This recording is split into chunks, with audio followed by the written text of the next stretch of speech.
Okay. Hello friends, welcome to concept study channel. आप सभी का हमारे इस कॉन्सेप्ट स्टडी के यूट्यूब चैनल पर बहुत बहुत स्वागत है। जैसा कि हम उत्तर प्रदेश से संबंधित सीरीज को कंटिन्यू लेकर आ रहे हैं और उसी के संबंध में हमारा ये वीडियो है। जैसा कि हम उत्तर प्रदेश से संबंधित जो जनजातियां हैं उनको देखेंगे और ये हमारा यहाँ पर इस चीज़ को बताने का यही मकसद है कि जो इसमें इम्पॉर्टेंट चीज़ हैं जो यहाँ पर नहीं मेंशन हुई हैं, जो चीज़ें लिखी हुई हैं वो चीज़ें नहीं यहाँ पर मेंशन हो पाई हैं, उनको हम विद फैक्ट के साथ एक्स्ट्रा चीज़ों को यहाँ पर ऐड करेंगे तो आपकी और भी चीज़ें यहाँ पर बढ़ सकती हैं। तो चलो हम देखते हैं। सबसे पहले ये जनजातियाँ जो हैं हमारे उत्तर प्रदेश से संबंधित हैं। प्रमुख जनजातियाँ,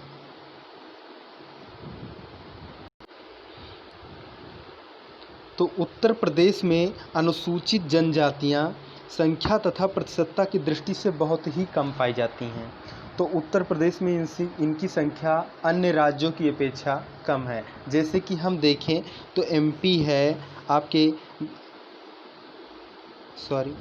एमपी है और बिहार है और अन्य जो राज्य हैं हमारे छत्तीसगढ़ हैं। तो इन सब की अपेक्षा हमारे उत्तर प्रदेश में इनकी संख्या कहीं ना कहीं कम है उनकी अपेक्षा, तो यहाँ पर उनकी संख्या कम पाई जाती है। अगला फैक्ट है, उत्तर प्रदेश में सर्वाधिक अनुसूचित जनजातियों की संख्या वाला अगर हम ज़िले की बात करें तो आपका लखीमपुर खीरी है।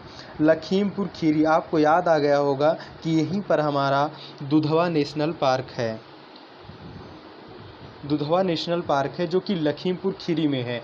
वो उत्तर प्रदेश का एक ही ऐसा नेशनल पार्क है जो कि उसका नाम दुधवा नेशनल पार्क। अच्छा, लखीमपुर खीरी उत्तर प्रदेश का सबसे लार्जेस्ट एरियाज में अगर बात करें तो सबसे बड़ा ये डिस्ट्रिक्ट है।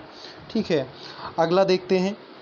प्रदेश में अगर हम बात करें कि अनुसूचित जनजातियों की प्रतिशतता या संख्या दोनों में अगर हम बात करें तो दोनों में लखीमपुर खीरी को ही इसका श्रेय मिला हुआ है।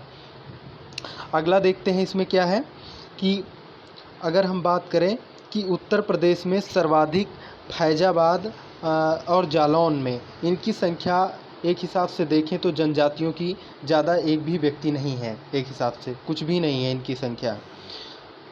और ये डेटा जो है 2011 की जनगणना का है। अच्छा, अब उसके बाद 10 साल बाद जनगणना होती है तो अगर अब डेटा में अगर परिवर्तन हो गया है तो उसके बाद ही हमें पता चलेगा, लेकिन 2011 की जनगणना के अनुसार ऐसा बताया गया है।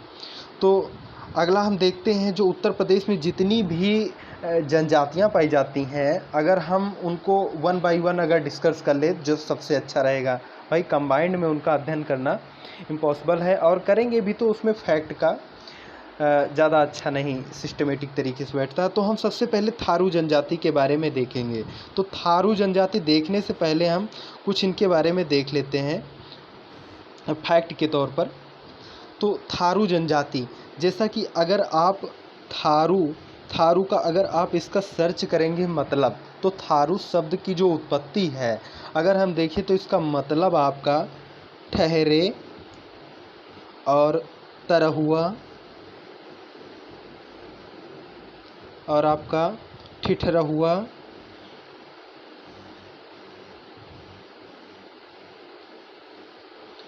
और अठरहुआ अठवारू, तो इन सब चीज़ों से इसका मतलब निकल कर आता है थारू शब्द का मतलब।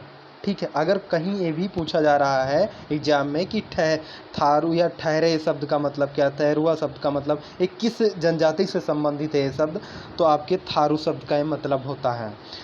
अच्छा, ये थारू शब्द का मतलब ये अपने आप को किसी ना किसी वंशज से मानते होंगे, तो ये अपने आप को सिसोदिया वंशज से मानते हैं, सिसोदिया वंश से मानते हैं, सिसोदिया वंश से मानते हैं। और अपने अगर हम बात करें कि सरनेम जो होता है उसमें कहीं ना कहीं ये सरनेम की बात करें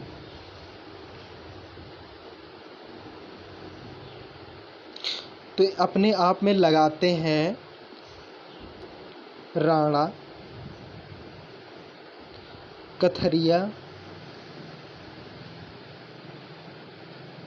कथरिया और चौधरी, इनका ये सरनेम होता है।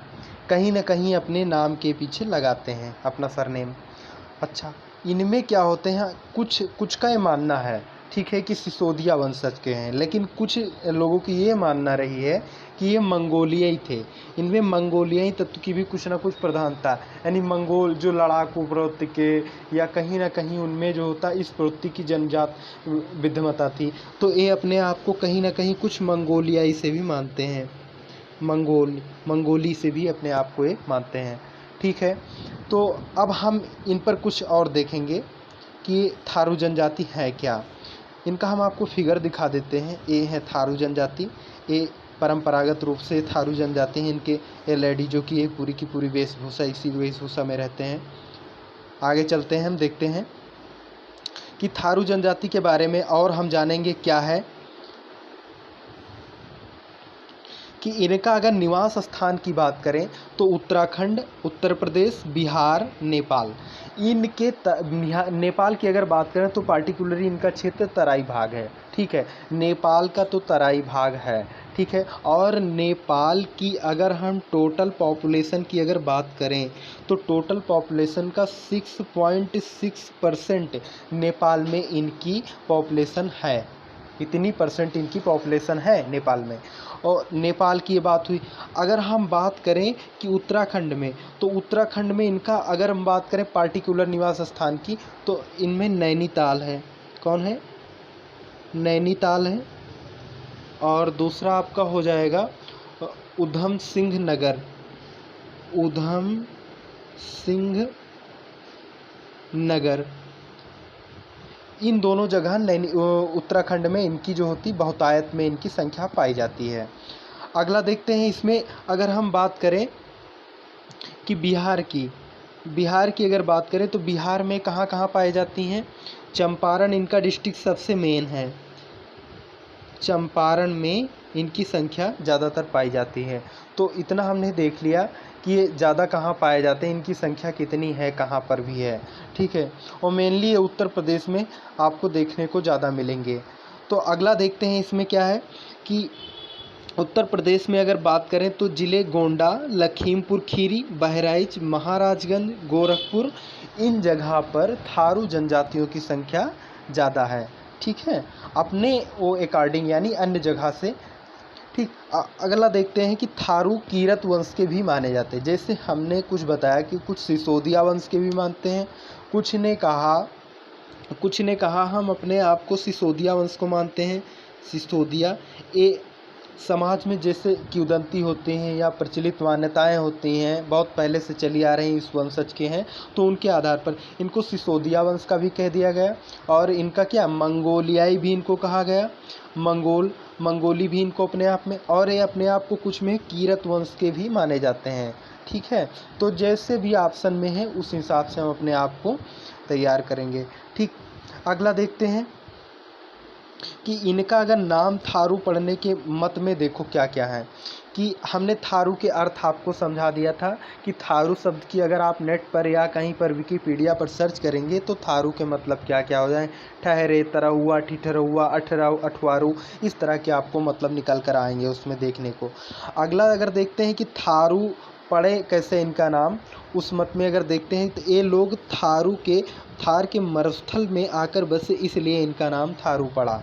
थार का मरुस्थल जानते हैं सबसे बड़ा है, ये आपका कहाँ से पड़ेगा, राजस्थान में पड़ेगा, वहीं से आकर के बसे, इसलिए इनको थारू कहा गया। अधिक मदिरा यानी मदिरा को थार भी कहते हैं, उसको ग्रहण करने के कारण ये थारू कहलाते हैं। ठीक है, ये भी मान्यताएं रही हैं। अगला देखते हैं कि थारू जनजाति हिंदू धर्म को मानती है। ये क्या है, थारू जनजाति हिंदू धर्म को मानती है।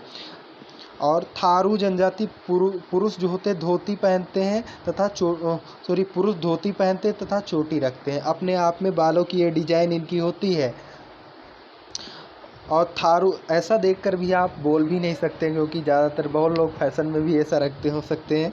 और थारू स्त्रियां लहंगा, चुन्नी, कढ़ाईदार कुर्ता पहनती हैं। तो इस तरह लेडीज और जेंट्स की दोनों की वेशभूषा की बात हुई।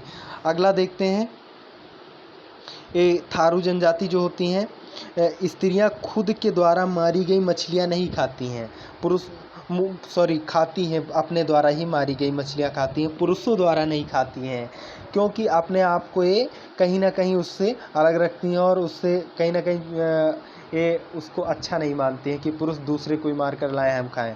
तो ये इनमें एक अच्छी विशेषता अपने आप में होती है, इनके हिसाब से अच्छी होती है। थारू का भोजन कैसे होता है, अब सुबह का नाश्ता हम सब लोग ब्रेकफास्ट या अपने हिसाब से जो भी बोलते हैं, तो ये क्या होता है, कलेवा। कलेवा क्या होता है, प्रातःकालीन इनका नाश्ता होता है, ये अपने आप को प्रातःकालीन नाश्ते के लिए कलेवा बोलते हैं। और आपका दोपहर का भोजन इनका होगा तो मिजनी बोलते हैं इनका। और शाम का भोजन को बेटी कहते हैं, क्या कहते हैं भाई, शाम को कहते हैं बेटी लाओ खाएं, बेटी तैयार है कि नहीं। तो इस तरह उसका हम सभी तो अलग अर्थ निकाल सकते हैं, लेकिन इसका अगर यहाँ पर मतलब देखें, मिजनी, बेटी, कलेवा। कलेवा तो आप सभी जानते हैं शादी विवाह में खिलाया जाता है सबको, जो शादी वाला मेन पर्सन होता है यानी दूल्हा। तो यहाँ पर बेटी होता है, तो इनके मतलब प्रचलित जो शब्द हैं वो कहीं ना कहीं इनके अलग हैं, अपने आप में जनजातीय भाषाओं के हैं। अब जनजातियाँ हैं ही जनजातियाँ, तो अपने आप में उनकी भाषा ही होगी। अब देखते हैं, एक चावल से बनी शराब को जाड़ कहते हैं, ठीक है। यहाँ चावल से जो बनाई हुई शराब होती है उसको ये नाम क्या दे देते हैं, जाड़ नाम दे देते हैं। अगला क्या होता है, इनके घर उत्तर दक्षिण की ओर होते हैं इनके घर, और इसमें घर लकड़ी के लट्ठे और नरकुल के बने होते हैं, ठीक। और क्या होता है कि इसमें विवाह की निम्न 2 प्रथाएं प्रचलित हैं। पहला आपका हो जाएगा इनका बदला विवाह। बदला विवाह जैसे कि एक दूसरे से बहन के साथ विवाह कर लिए, जैसे उसने उनकी बहन के साथ किया तो उसने उनकी बहन के साथ कर लिया, ठीक। 3 टिकड़ी प्रथा। 3 टिकड़ी प्रथा में क्या होता है कि एक दूसरे की बहन से विवाह न करके निकटतम कन्या से विवाह कर लेते हैं, और विवाह की रस्म पक्की हो जाने को एक पक्की पोढ़ी कहते हैं, ठीक। अगर ये बोले पक्की पोढ़ी हो गई तो मतलब आपकी विवाह की रस्म पक्की हो गई है, अब शादी हो ही जाना है।